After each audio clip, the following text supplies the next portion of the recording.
তোমরা অনেকেই আমাকে মেসেজ করে জিজ্ঞাসা করেছো যে দাদা, ইন্ডিয়া তো সাউথ আফ্রিকার কাছে 76 রানের বড় ব্যবধানে হেরে গেছে, তাহলে ইন্ডিয়া কি সেমিফাইনাল খেলবে না টি-20 ওয়ার্ল্ড কাপ 2026-এর? আর খেললেও কোন ইকুয়েশনে খেলবে?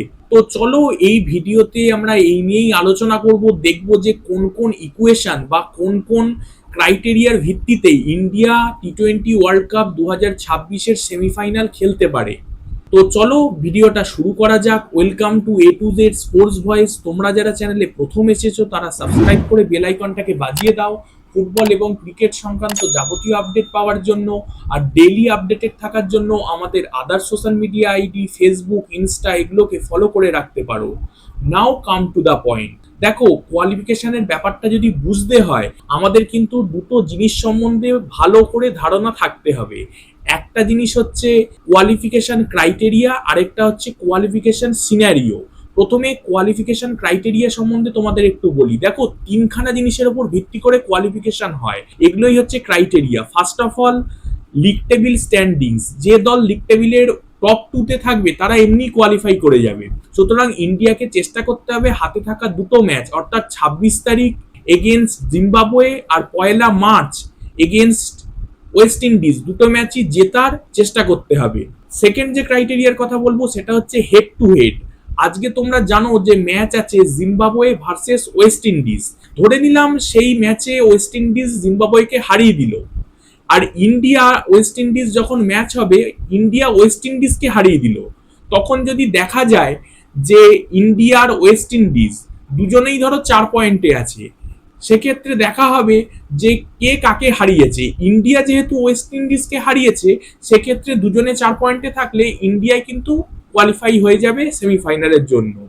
থার্ড যে জিনিসটার কথা বলবো সেটা হচ্ছে নেট রান রেট। দেখা গেল যে তিনটে দলই দুটো করে ম্যাচ জিতলো, সেক্ষেত্রে প্রত্যেকের কাছে 4 করে পয়েন্ট রয়েছে।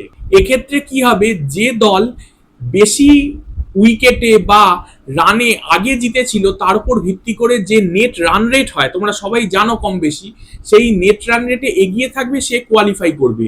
সুতরাং ইন্ডিয়াকে চেষ্টা করতে হবে শুধু ওয়েস্ট ইন্ডিজ বা জিম্বাবুয়েকে হারানো নয়, নেক্সট দুটো ম্যাচে যত বেশি সংখ্যক রানে হোক বা বেশি সংখ্যক উইকেটে হোক হারানো, এটা কিন্তু মাস্ট দরকার। এবার যদি কোয়ালিফিকেশন সিনারিওতে আসি, প্রথম সিনারিও হতে পারে যে সাউথ আফ্রিকা তারা তাদের প্রত্যেকটা ম্যাচ জিতে গেল। ইন্ডিয়ার বিরুদ্ধে তো জিতেইছে, বাকি দুটো ম্যাচ এগেনস্ট ওয়েস্ট ইন্ডিজ আর জিম্বাবুয়ে দুটোই জিতলো, মানে টোটাল 3টে ম্যাচ জিতে গেল। সেক্ষেত্রে কিন্তু ইন্ডিয়া যদি বাকি দুটো ম্যাচ তাদের জেতে, হাতে থাকা এগেনস্ট ওয়েস্ট ইন্ডিজ আর এগেনস্ট জিম্বাবুয়ে জেতে, তাহলে কিন্তু ইন্ডিয়া ডাইরেক্টলি কোয়ালিফাই করে যাবে। সেক্ষেত্রে আর কোনো ইকুয়েশনেরই প্রয়োজন হবে না। সেকেন্ড ব্যাপারটা হতে পারে এরাম, সাউথ আফ্রিকা যদি জিম্বাবুয়ে আর ওয়েস্ট ইন্ডিজের মধ্যে যে টিমটা জিতবে তাকে হারিয়ে দেয়, আর ইন্ডিয়া যদি তাদের হাতে থাকা বাকি দুটো ম্যাচ জিততে পারে, তাহলেও কিন্তু ইন্ডিয়া সেমিফাইনালের জন্য কোয়ালিফাই করে যাবে। থার্ড যে সিনারিওটা হতে পারে সেটা হচ্ছে, ধরো 3টে team, India, south Africa, West Indies কি জিম্বাবুয়ে, এই 4 জনের মধ্যে যে কোনো 3টে টিম ধরো একই পয়েন্টে আছে। এবার ইন্ডিয়া যদি লাস্ট দুটো ম্যাচ এগেনস্ট ওয়েস্ট ইন্ডিজ আর এগেনস্ট জিম্বাবুয়ে দেখা গেল অত্যধিক রানে জিতলো বা প্রচুর উইকেটে জিতলো, 9-10 উইকেটে জিতে গেল, সেক্ষেত্রে কিন্তু ইন্ডিয়া ইজিলি কোয়ালিফাই করে যাবে। মানে নেট রান রেটটা ইন্ডিয়ার খুব কিন্তু নেগেটিভ রয়েছে, প্রায় 3-এর কাছাকাছি নেগেটিভ রয়েছে। সেটাকে পজিটিভ করতে গেলে একটাই কাজ করা যায়, একটা 9-10 উইকেটে জেতা বা বড় রানের ব্যবধানে, অন্তত 100-150 রানের ব্যবধানে জেতা, সেটা যদি ইন্ডিয়া করতে পারে তাহলে কোয়ালিফাই করে যাবে। তো তোমাদের কি মনে হয়, ইন্ডিয়া কি এবছরের টি-20 ওয়ার্ল্ড কাপ 2026-এর সেমিফাইনাল খেলবে এবং ফাইনালের ট্রফি আবার দ্বিতীয়বারের মতন ঘরে তুলবে? কমেন্ট করে জানাও। আর ভিডিওটা যদি তোমাদের ভালো লাগে তাহলে সাবস্ক্রাইব করে বেল আইকনটাকে বাজিয়ে দাও, লাইক করো, কমেন্ট করো, শেয়ার করো। Thanks for watching. জয় হিন্দ, জয় ভারত।